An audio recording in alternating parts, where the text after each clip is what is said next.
சாந்தி. Murali date 7/7/2026 காலை முரளி பாப்தாதா மதுபன். இந்த முரளியில் பாபா நமக்கு நிறைய குஷிக்கான நஷாவை அதிகப்படுத்தக்கூடிய பாயிண்ட்ஸ் சொல்லி கொடுத்துருக்காரு. அடுத்து கர்மங்களுடைய ஆழமான கதியை புரிந்தவர்கள் என்ன மாதிரி முயற்சி செய்வார்கள் என்ற அந்த ஒரு யுக்தியையும் சொல்லி கொடுத்துருக்காரு. என்ன மாதிரி முயற்சி பண்ணணுன்றதையும் பாபா நமக்கு சொல்கிறாரு. அதன் பிறகு உயர்ந்த பதவியை அடைய வேண்டும் என்றால் எல்லாவற்றையும் மறந்து ஒரு தந்தையை நினைப்பது எவ்வளோ முக்கியமானது என்பதையும் வலியுறுத்தி இன்றைக்கி நிறைய பாயிண்ட்ஸ் நமக்கு பாபா கொடுத்திருக்கிறார். முரளியினுடைய ஹெட்டிங், இனிமையான குழந்தைகளே, நம்முடைய பாபா நம்மை உலகின் எஜமானர்களாக ஆக்குவதற்காக வந்துள்ளார். நாம் அவர் முன்னால் அமர்ந்திருக்கிறோம் என்ற போதை உங்களுக்கு இருக்க வேண்டும். இனிமையான குழந்தைகளே, நம்முடைய பாபா நம்மை உலகின் எஜமானர்களாக ஆக்குவதற்காக வந்துள்ளார். நாம் அவர் முன்னால் அமர்ந்திருக்கிறோம் என்ற போதை உங்களுக்கு இருக்க வேண்டும். கேள்வி: கர்மங்களின் ஆழமான கதியை அறிந்தவர்கள் என்ன முயற்சி அவசியமாக செய்வார்கள்? கர்மங்களின் ஆழமான கதியை அறிந்தவர்கள் என்ன முயற்சி அவசியமாக செய்வார்கள்? பதில்: நினைவில் இருப்பதற்கான முயற்சி. ஏனென்றால் நினைவின் மூலம்தான் பழைய கணக்கு வழக்கு முடியும் என்பது அவர்களுக்கு தெரியும். ஒருவேளை ஆத்மா பழைய கணக்கு வழக்கு கர்ம போகத்தை முடிக்கவில்லை என்றால் தண்டனையை அனுபவிக்க வேண்டியிருக்கும். மேலும் பதவியும் கீழானதாகிவிடும். மறுபிறவியும் அப்படிப்பட்டதாகவே இருக்கும் என அவர்களுக்கு தெரியும். ஸோ நினைவு எவ்வளவு முக்கியமானது. ஓம் சாந்தி. பாப் தாதா நேரில் வந்துள்ளார் என்பதை பார்க்கும்போது குழந்தைகளுக்கு எல்லையற்ற குஷியின் அளவு அதிகரிக்கிறது. மேலும் 5000 வருடங்களுக்கு பிறகு மீண்டும் சிவபாபா பிரம்மாவின் உடலில் வந்துள்ளார் என்பதையும் குழந்தைகள் அறிவார்கள். என்ன செய்வதற்காக? குழந்தைகளுக்கு இந்த போதை ஏறிவிட்டுள்ளது. சொர்க்கத்தின் எஜமானர்களாக ஆக்குவதற்காக தந்தை வந்துள்ளார். நம்மை தகுதி வாய்ந்தவர்களாக ஆக்கி கொண்டிருக்கிறார் என அனைத்து குழந்தைகளும் அறிவார்கள். நம்மை தமோ பிரதானத்திலிருந்து சதோ பிரதானமாக ஆக்குவதற்கான யுக்திகளை மீண்டும் மீண்டும் சொல்லி கொண்டிருக்கிறார். யுக்தி மிகவும் சகஜமானது. முற்றிலும் சகஜமான நினைவை குழந்தைகளுக்கு கற்பிக்கிறார். அக்ஞான காலத்தில் ஆண் குழந்தை பிறந்தால் நம்முடைய வாரிசு பிறந்துள்ளது என புரிந்து கொள்கின்றனர். இந்த சமயத்தில் தந்தை வந்து குழந்தைகளாகிய நம்மை தத்தெடுக்கிறார் என நீங்கள் அறிவீர்கள். நீங்கள் அனைவருமே சிவபாபாவின் குழந்தைகள்தான். ஆனால் நமக்கு சொல்வதற்காகவும் நாம் அவரிடமிருந்து மகா வாக்கியங்களை கேட்பதற்காகவும் பாபா தன்னுடையவர்களாக எப்படி ஆக்குவார்? சிவபாபா எப்படி அவருடையவராக நம்மை ஆக்க முடியும்? சிவபாபா இந்த பிரம்மாவின் உடல் மூலம் சொல்கிறார், நான் உங்களுடைய தந்தையாயிருக்கிறேன், உங்களை சொர்க்கத்தின் எஜமானர் ஆக்குகிறேன். தூய்மையற்ற உலகின் ஆத்மா மட்டும் முக்திக்கோ அல்லது ஜீவன் முக்தி தாமத்திற்கோ செல்ல முடியாது. நீங்கள் அனைவரும் ஒரு தந்தையின் குழந்தைகள். அனைவரும் தந்தையின் ஆஸ்தியை எடுக்க வேண்டும். அளவற்ற குழந்தைகள் உள்ளனர், அதிகரித்தபடி இருக்கின்றனர், தத்தெடுத்தபடி இருக்கிறார். ஓ ஆத்மாக்களே, இப்போது நீங்கள் என்னுடைய குழந்தைகள். தன்னை ஆத்மா என புரிந்து கொள்ளுங்கள். நமக்கு பாபா கிடைத்திருக்கிறார். அவரை அரை கல்பம் நினைவு செய்தோம். இதனை ஒருபோதும் மறக்காதீர்கள். அரை கல்ப காலம் ஆத்மா இந்த ஷரீரம் மூலம் நினைவு செய்து வந்தது. எப்படி நினைவு செய்து வந்தது? ஓ பதீத பாவனா, ஓ துக்கத்தை நீக்கி சுகத்தை கொடுப்பவரே என்றெல்லாம். ஏன் நினைவு செய்தது? ஏனென்றால் ராவண ராஜ்யம் உள்ளதல்லவா. நாங்கள் மிகவும் சுகம் நிறைந்தவர்களாக இருக்கிறோம். எங்களுக்கு இவ்வளவு கோடிகள் எங்களுக்கு இவ்வளவு கோடிகள் உள்ளன, இவ்வளவு ஆலைகள் உள்ளன, அலுவலகம் முதலானவை உள்ளன என புரிந்து கொண்டிருக்கும். இவை அனைத்தும் நாங்கள் மிகவும் சுகம் நிறைந்தவர்களாக இருக்கிறோம், எங்களுக்கு இவ்வளவு கோடிகள் உள்ளன, இவ்வளவு ஆலைகள் உள்ளன, அலுவலகம் முதலானவை உள்ளன என புரிந்து கொண்டிருக்கும். இவை அனைத்தும் குறுகிய காலத்திற்கானது ஆகும். இறுதியில் மிகவும் ஐயோ ஐயோ என அலற தொடங்கி விடுவார்கள். துக்கத்தின் மலைகள் விழும். இவ்வளவு செல்வங்கள் அனைத்தும் அழிந்து போய்விடும். தந்தையிடமிருந்து உங்களுக்கு ஒரு வினாடியில் ஆஸ்தி கிடைக்கும். எவ்வளவு குஷிக்கான விஷயம்! பாபாட்டிருந்த ஒரு செகண்ட்ல ஆஸ்தி கிடைக்குது. உங்களுக்கு வினாடியில் சொர்க்கத்தின் ராஜ்யத்தை கொடுக்கிறேன் என சொல்கிறார். இந்த பழைய உலகம் அழிந்துவிடும். சண்டைகள் மூலம் இயற்கையின் சீற்றம் ஏற்படும். சுத்தப்படுத்த வேண்டி உள்ளதல்லவா எவ்வளோ பெரிய உலகம். இதை எப்படி சுத்தப்படுத்துவது? இப்படிதான் உங்களுடைய ஆத்மாவும் கூட இப்போது தூய்மை அடைந்து கொண்டிருக்கிறது. பாப்தாதா இருவரும் குழந்தைகள் எவ்வளவு உழைக்கின்றனர் என புரிந்து கொள்ள முடியும். தந்தையிடமிருந்து ஆஸ்தியை எடுப்பதற்காக முற்றிலும் மிக சிறிய முயற்சியை கொடுக்கின்றார். என்ன கொடுக்குறாங்க? என்ன ஒரு சின்ன முயற்சி. பாபாட்டிருந்து நம்ம ஆஸ்தி அடைய தன்னை ஆத்மா என புரிந்து கொண்டு தந்தையை நினைவு செய்யுங்கள். அந்த ஆன்மீக தந்தை ஷரீரமற்றவர், அதாவது சிவபாபா ஷரீரமற்றவர். ஆத்மாக்களாகிய நாம் அவரை அழைக்கிறோம் அல்லவா? தூய்மை இழந்துள்ள உங்களுடைய ஆத்மா எப்படி தூய்மையாகும் என தந்தை கேட்கிறார். பதீத பாவனர் ஒரு தந்தை. நீரோட்டம் உள்ள நதி தூய்மைப்படுத்தக்கூடியது என்றால் உடனே சென்று வர முழுக்கு போட்டு, அதாவது ஸ்நானம் செய்ய வேண்டும். பலர் கங்கா ஸ்நானம் செய்கின்றனர் என்றாலும் கூட ஏன் தூய்மை அற்றவர்களாக இருக்கின்றனர்? இரவும் பகலும் இதையே பாடிக்கொண்டிருக்கின்றனர். பதீத பாவன சீதாராம், அதாவது பக்தர்கள் அல்லது சீதைகள் அனைவரையும் காப்பாற்றக்கூடிய ஒரு ராமன் பரமபிதா பரமாத்மா ஆவார். பதீத பாவனர், பதிகளுக்கெல்லாம் பதி அவரே ஆவார். அவர் வரும்போது வந்து தூய்மையாக ஆக்குவார். ஆக என்னுடைய ஸ்ரீமத் படி நீங்கள் நடக்க வேண்டும், வேறு யாருடைய வழியிலும் நடக்காதீர்கள் என இப்போது தந்தை சொல்கிறார். பக்தியின் மூலம் பகவான் கிடைப்பார் என அவர்கள் சொல்கின்றனர். பக்தியின் மூலம் பகவான் கிடைப்பார் என்றால் பக்தர்களை காப்பாற்ற பகவான் வருவார் என ஏன் சொல்கின்றனர்? பக்தர்களுக்கு என்ன ஆபத்து வந்து விட்டதா? அதிலிருந்து காப்பாற்றுவதற்கு ஏதாவது ஆபத்து ஏற்படும் போது பாதுகாப்பு கொடுக்கப்படுகிறது. நீங்கள் எவ்வளவு துர்கதியை அடைந்து விட்டீர்கள் என தந்தை சொல்கிறார். இது கொடுமையான நரகம். அனைவரும் துக்கம் மிக்கவர்களாக, நோயாளிகளாக உள்ளனர். ஒவ்வொரு வீட்டிலும் பாருங்கள் என்னென்ன நடக்கிறது என. துக்கமோ துக்கம். ஆகையால் பாபா எங்கள் துக்கத்தை நீக்குங்கள், சுகத்தை கொடுங்கள் என அழைக்கின்றனர். பாரதத்தில்தான் எப்போதும் சுகம் நிறைந்திருந்தது, இப்போது துக்கம் உள்ளது. இது பாரதத்தின் விஷயம்தான் ஆகும். மற்ற கண்டங்களே தனிப்பட்டவை, அவை பின்னர் தான் வருகின்றன. சிலர் 60 பிறவிகள், சிலர் அதைவிடவும் குறைந்த பிறவிகளும் எடுக்கின்றனர். தேவதா தர்மத்தவர்கள் 84 பிறவிகள் எடுக்கின்றனர். ஆக இந்த கணக்கின்படி அரை கல்பத்திற்கு பின் வரக்கூடியவர்கள் 84 பிறவி எடுப்பது இல்லை, பாதி அளவு பிறவிகள் எடுக்கின்றனர். அனைவரும் 84 பிறவிகளின் சக்கரத்தை சுற்றுகின்றனர் என்பது அல்ல. மனிதர்களுக்கு என்ன தோன்றுகிறதோ அதை சொல்லிவிடுகின்றனர். இப்போது குழந்தைகளாகிய நீங்கள் தந்தையின் மூலம் அழிவற்ற ஞான ரத்தினங்களினால் பையை நிரப்பி கொண்டிருக்கிறீர்கள். இந்த பை புத்தி பையை நிரப்பி கொண்டு இருக்கிறோம். ரத்தினங்கள் மிகவும் விலை மதிப்பு வாய்ந்தவை ஆகும். தந்தை மிகவும் சகஜமாக புரிய வைக்கிறார். தந்தை சொல்கிறார், ஓ பதீத பாவனா, வந்து எங்களை தூய்மை ஆக்குங்கள் என நீங்கள் அழைத்து வந்தீர்கள். இப்போது தந்தை வந்திருக்கிறார். நாம் தூய்மை அடைந்தோம் என்றால் சொர்க்கத்தின் எஜமானர்கள் ஆவோம் என இப்போது நீங்கள் புரிந்து கொள்கிறீர்கள். சிவபாபா நம்மை கல்புத்தியிலிருந்து தங்க புத்தியாக, கல் போன்றவர்களை தங்கம் போல, அதாவது அக்ஞானிகளை ஞானம் நிறைந்தவர்களாக ஆக்குவதற்காக வந்துள்ளார். பக்தி மார்க்கத்தின் பாபா சொல்றார், நம்மளை ஞானம் நிறைந்தவர்களாக ஆக்குவதற்காக பாபா வந்திருக்கிறார்.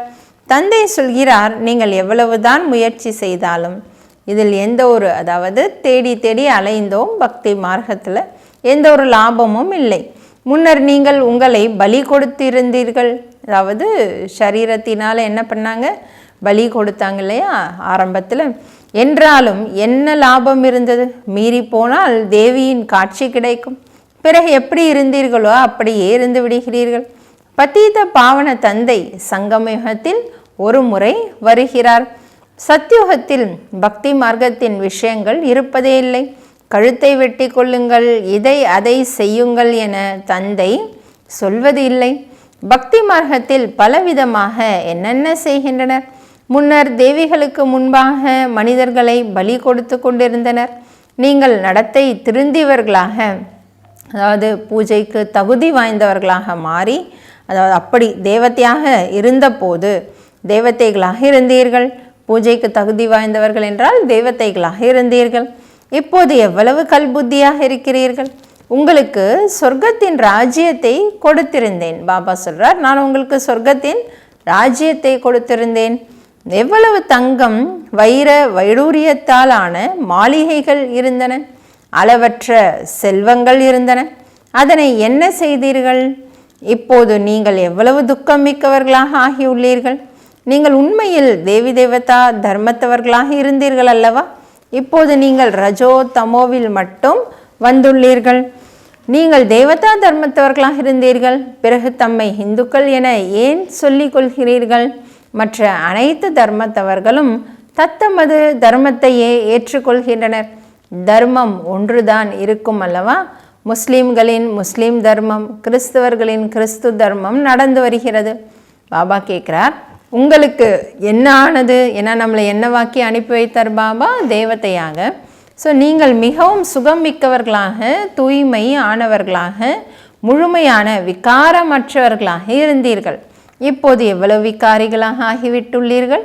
நாம் முழுமையான விகாரமற்றவர்களாக இருந்தோம், பிறகு முழுமையான விகாரிகளாக எப்படி ஆனோம் என யாருக்கும் தெரியாது. 84 பிறவிகள் எடுத்து சத்தோவிலிருந்து தமோ ஆனார்கள். ஸோ பாபா அதற்கான பதிலும் சொல்கிறார். இப்போது முற்றிலும் தமோ பிரதானமாக தூய்மை அற்றவர்களாக இருக்கின்றனர். சத்யுகத்திலிருந்து கலியுகம் கண்டிப்பாக வர வேண்டும். அனைத்து தர்மங்களும் சத்தோ ரஜோ தமோவில் வரவே வேண்டும், வளர்ச்சியை அடைய வேண்டும். நீங்களும் மரத்தில் இருக்கிறீர்கள் அல்லவா? அதாவது கல்ப விருட்ச மரத்தை பற்றி பாபா சொல்கிறார். கல்ப விருட்ச மரத்தில் பாருங்கள், கடைசியில் யார் நின்று கொண்டிருப்பார்? பிரம்மா நின்றிருக்கிறார். மரத்தின் உச்சியில் பிரம்மாதான் 84 பிறவிகள் எடுத்து சென்று கடைசியில் நின்றிருக்கிறார். நீங்களும் கூட கீழே பிராமணர்களாக அமர்ந்திருக்கிறீர்கள். பிறகு கடைசியில் தூய்மையற்ற சூத்ரர்களாக ஆகியுள்ளீர்கள். பிறகு கீழே ராஜயோகம் கற்றுக்கொண்டிருக்கிறீர்கள். நீங்களும் சூத்ரர்களாக இருந்தீர்கள், இப்போது பிராமணர்களாக ஆகியுள்ளீர்கள். இவை மிகவும் புரிந்து கொள்ள வேண்டிய விஷயங்கள் ஆகும். இப்போது மரத்தில் புரிந்து கொள்ளக்கூடிய மிக நல்ல அறிவுமிக்க விஷயங்கள் நிறைந்துள்ளது. கல்பவருஷ மரத்தில் நிறைய புரிந்து கொள்ள வேண்டிய விஷயங்கள் நிறைய இருக்கு. இப்போது நீங்கள் ராஜயோகத்தின் தபஸ்யா செய்து கொண்டு இருக்கிறீர்கள். உங்களுடைய நினைவு சின்னம்தான் நின்று கொண்டு உள்ளது. இது உயிரோட்டம் மிக்க, அதாவது சைத்தன்யமான தில்வாடா. அது ஜடம். சத்தியுகத்தில் இது இருக்கவில்லை. இந்த சமயத்தில் ஆத்மாக்களாகிய நீங்கள் தம்முடைய நினைவு சின்னத்தை பார்க்கிறீர்கள். நீங்கள் நடைமுறையில் உண்மையிலும் உண்மையான தில்வாடா கோவிலில் சைத்தன்யத்தில் அமர்ந்திருக்கிறீர்கள். சொர்க்கத்தின் ஸ்தாபனை நடந்து கொண்டு இருக்கிறது. பிறகு சொர்க்கத்திற்கு வந்துவிட்டால் இந்த கோவில் முதலான எதுவுமே இருக்காது. இந்த மம்மா பாபா மற்றும் குழந்தைகளாகிய நாம் அமர்ந்திருக்கிறோம். அதே போல இருக்கும் உங்கள் கோவில் இது பெயரே, அதாவது அதே போல இருக்கக்கூடிய கோவில். யார் யார் இருக்கிறோன்றார் பாபா? பாபா, மம்மா, குழந்தைகள். பெயரே மதுபன் என வைக்கப்பட்டுள்ளது. ஸோ பாபா என்ன பெயர் சொல்கிறார் மதுபனுக்கு? இப்போது சைத்தன்யமான தில்வாடா கோவிலாகும். பிறகு பக்தி மார்க்கம் தொடங்கும் போது இந்த கோவிலை கட்டுவார்கள். தந்தை உங்களை மிகவும் செல்வந்தராக ஆக்கியிருந்தார். பிறகு நீங்களே அவருடைய கோவிலை கட்டுகிறீர்கள். சிவனின் கோவில்களை ஒருவர் மட்டும் கட்டுவதில்லை, அனைவருமே கட்டுகின்றனர். தம் தகுதிக்கும் சக்திக்கும் தகுந்தாற்போல். நாம் பூஜைக்குரியவர்களாக இருந்தோம், பின்னர் துவாபரயுகத்தில் பூஜாரிகளாக ஆகிவிட்டோம் என நீங்கள் அறிவீர்கள். உங்களை இவ்வளவு செல்வந்தர்களாக ஆக்கிய சிவபாபாவுக்கு பக்தியில் நீங்கள்தான் அவருடைய கோவிலை கட்டுவீர்கள். இந்த விஷயங்களை இப்போது நீங்கள் தான் அறிவீர்கள். ஆக இப்போது முயற்சி செய்து ராஜாக்களுக்கெல்லாம் ராஜாவாக ஆக வேண்டும். சத்யுகத்தில் மகாராஜாக்கள் என சொல்லப்படுகின்றனர், திரேதாவில் ராஜாக்கள் என சொல்லப்படுகின்றனர். பிறகு உலகம் தூய்மை இழக்கும்போது மகாராஜாக்களும் ராஜாக்களும் கூட தூய்மை அற்றவர்களாக ஆகின்றனர். அவர்கள் விகாரமற்ற மகாராஜாக்களின் கோவில்களை கட்டி பூஜை செய்கின்றனர். முதலாக சிவனின் கோவிலை கட்டுகின்றனர், பிறகு தேவதைகளின் கோவிலை கட்டுகின்றனர், தாமே கோவிலை கட்டி பூஜிக்கின்றனர். 84 பிறவிகள் அனுபவிக்கின்றனர் அல்லவா? அரை கல்பத்திற்கு நீங்கள் பூஜைக்குரியவர்களாகவும் பிறகு அரை கல்பம் பூஜாரிகளாகவும் ஆகிறீர்கள். பகவானை குறித்து மனிதர்கள் அவரே பூஜைக்குரியவராகவும் அவரே பூஜாரியாகவும் ஆவதாக கூறுகின்றனர். அனைத்தும் அவரே கொடுக்கிறார், அவரே எடுத்தும் கொள்கிறார், இந்த மாதிரி மனிதர்கள் சொல்கின்றனர். நல்லது, அவர்தான் கொடுத்தார், பின்னர் எடுத்து கொண்டார் என்றால் பிறகு ஏன் கவலை ஏற்படுகிறது? நீங்களோ ட்ரஸ்டி ஆகிவிட்டீர்கள், பிறகு அழ வேண்டிய அவசியம் என்ன? தந்தை அமர்ந்து ஆத்மாக்களுக்கு புரிய வைக்கிறார். இப்போது நீங்கள் வரிசை கிரமமாக ஆத்ம அபிமானி ஆகிறீர்கள். சிலரோ தந்தையை நினைவு செய்வதே இல்லை, ஆத்ம உணர்வுள்ளவர்களாக இருப்பதே இல்லை. நீங்கள் ஆத்மாக்கள், பரமாத்மா உங்களுக்கு கற்பிக்கிறார். எனவே இங்கே எவ்வளவு புரிய வைக்கப்படுகிறது.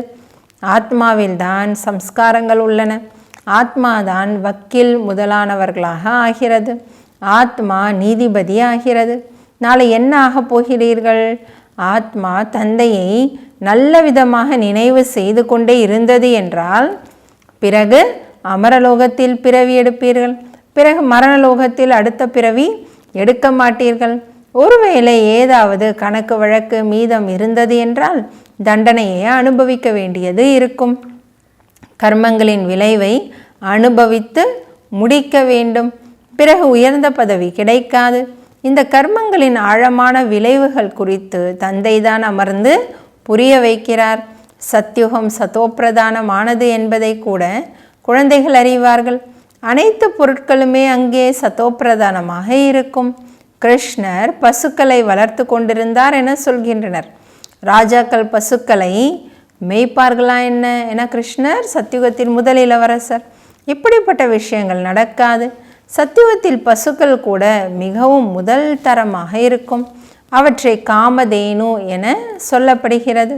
ஜெகதம்பா சரஸ்வதியும் கூட காமதேனு ஆவார். 21 பிறவிகளுக்கு அனைவரின் மன விருப்பங்களையும் நிறைவேற்றுகிறார். நீங்களும் கூட காமதேனு ஆவீர்கள். அந்த பெயரையே பிறகு அதிகமாக பால் கொடுக்கும் பசுக்களுக்கு வைத்துவிட்டனர். ராஜாக்களின் வீடுகளில் மிகவும் முதல் தரமான பசுக்கள் இருக்கும். இங்கேயே ராஜாக்களிடம் நல்ல நல்ல பசுக்கள் இருக்கும்போது சொர்க்கத்தில் எவ்வளவு அழகாக இருக்கும். அங்கே துர்நாற்றம் எதுவும் முற்றிலும் இருக்காது. நான் வந்திருக்கிறேன், உங்களை நறுமணம் வீசும் மலர்களாக்கி உடன் அழைத்து செல்வேன் என இப்போது தந்தை குழந்தைகளுக்கு சொல்கிறார். பதீத பாவனா வாருங்கள் என்றுதான் என்னை அழைக்கிறார்கள். தூய்மை இல்லாத உலகில் தூய்மையற்ற சரீரத்தில் வாருங்கள். இவர் தூய்மை இழந்தவர், அவர் தூய்மையான ஃபரிஷ்தா ஒப்பிட்டு காட்டுகிறார். நீங்களும் கூட தூய்மையற்றவரிலிருந்து இப்படி தூய்மையான ஃபரிஷ்தாவாக ஆவீர்கள். சத்யுகத்தின் தேவதைகளின் மூர்த்திகள் என சொல்கிறோம். ஃபரிஷ்தாக்கள் சூக்ஷ்ம வத்தனவாசிகள் ஆவர். தந்தை எவ்வளவு சகஜமான படிப்பை சொல்லி கொடுக்கிறார். இங்கே வரும்போது வெளியில் உள்ள எந்த ஒரு நண்பர்கள், உறவினர்கள், வீடு வாசல், வேலை, தொழில் முதலான நினைவுகளும் வரக்கூடாது. தந்தையின் முன்பாக வந்திருக்கிறீர்கள் அல்லவா? இங்கே வந்ததே நினைவின் மூலம் வருமானத்தை சேமிப்பதற்காக எனும்போது அதிலேயே ஈடுபட்டிருக்க வேண்டும்.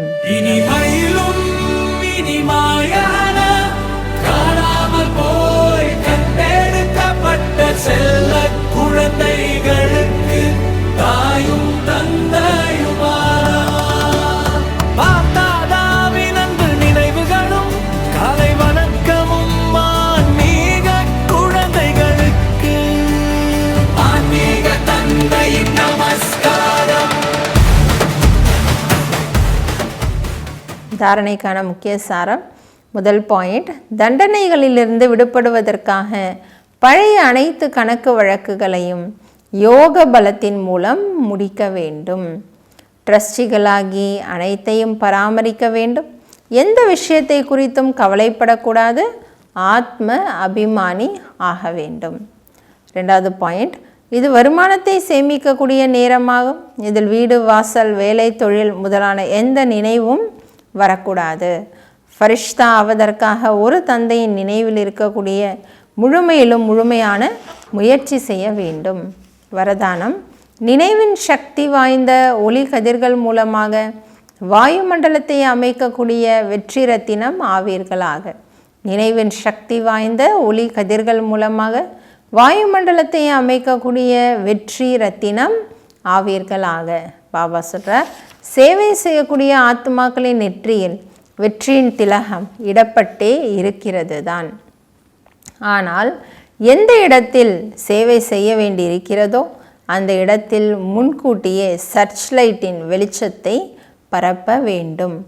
நினைவின் சர்ச் லைட் மூலமாக எப்பேற்பட்ட வாயுமண்டலம் அமைந்துவிடும் என்றால் அநேக ஆத்மாக்கள் சுலபமாக சமீபத்தில் வந்து விடுவார்கள். பிறகு குறைந்த நேரத்தில் வெற்றி 1000 மடங்கு ஏற்பட்டுவிடும். இதற்காக நான் வெற்றி ரத்தினம் ஆவேன் என்ற திட சங்கல்பம் செய்யுங்கள். அப்போது ஒவ்வொரு செயலிலும் வெற்றி அடங்கியிருக்கும். ஸ்லோகன், எந்த சேவை சுயத்தை அல்லது மற்றவர்களை அமைதியை இழக்க செய்கிறதோ அது உண்மையில் சேவையல்ல, சுமை ஆகும். எந்த சேவை சுயத்தை அல்லது மற்றவர்களை அமைதியை இழக்க செய்கிறதோ அது உண்மையில் சேவையல்ல, சுமை ஆகும். அவ்யக்த இஷாரா, இந்த மாதம் ஜுவாலாஸ்வரூப ஸ்திதியில் நிலைத்து ஜுவாலாஸ்வரூப ஸ்திதியில் இருந்து கொண்டு சக்திசாலி நினைவின் அனுபவம் செய்யுங்கள். ஜுவாலை ரூபம் ஆக வேண்டுமென்றால் இப்பொழுது வீடு திரும்பி செல்ல வேண்டும் என்ற இதே ஈடுபாடு எப்பொழுதும் இருக்க வேண்டும். செல்ல வேண்டும் என்றால் உப்பராம் விடுபட்ட நிலை. தனது நிராகாரி வீடு செல்ல வேண்டும் என்னும் பொழுது அப்படியே நமது வேடத்தையும் அமைக்க வேண்டும். எனவே செல்ல வேண்டும் என்றால் அனைவரையும் திரும்ப கூட்டி செல்ல வேண்டும். இந்த நினைவு மூலமாக இயல்பாகவே சர்வ சம்பந்தங்கள் அனைத்து இயற்கையின் கவர்ச்சிகளிலிருந்து விடுபட்டவர்களாக, அதாவது சாட்சி ஆவதன் மூலமாக எளிதாகவே தந்தைக்கு சாத்தி, அதாவது துணையாளராக மற்றும் தந்தைக்கு சமானமாக ஆகிவிடுவீர்கள். நல்லது. ஓம் சாந்தி.